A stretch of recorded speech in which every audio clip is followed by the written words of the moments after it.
I remember the hullabaloo when they were brought in a decade ago, and now universities are saying they need more than double that, 24 grand. I mean, is that fair? How on earth are young people going to afford to go to university?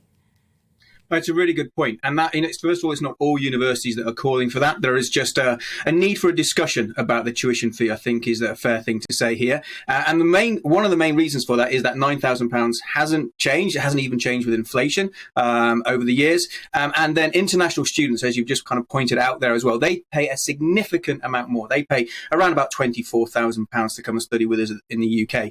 So that is the difference. A UK student pays £9,000. An international student pays £24,000, and some universities are saying that we need to increase everybody's fee to be around that £24,000.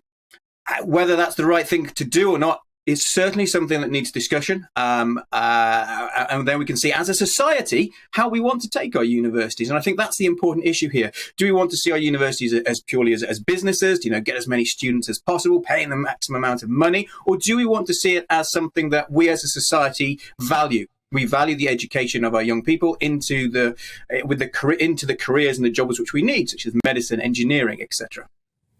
Yeah, I mean, it is an interesting dichotomy you set up there, because, I mean, why do they need all of this extra money? Is it because they are sort of having to build state-of-the-art facilities? And I know that the UK has a huge amount of universities in the world's top 100, which is great, fantastic to have such high-quality institutions. We definitely punch above our weight when it comes to the size of our country. But what's the point in having all these fabulous, top, world-leading universities when our own students can't go to them? That's a really good point. I mean, first of all, our students can go to them now. There has been talk about, some universities not allowing British students to come and favouring international students. I mean, I can't obviously talk about all universities. That most certainly doesn't happen at Bangor University. Everyone is welcome to come. There is this huge difference in the fees that they pay. And it's, in one way, it should be seen as a very good thing that the UK, as you say, is punching above its weight so much in the higher education sector that so many international students want to come to Britain to have their education. That should be seen as a good thing.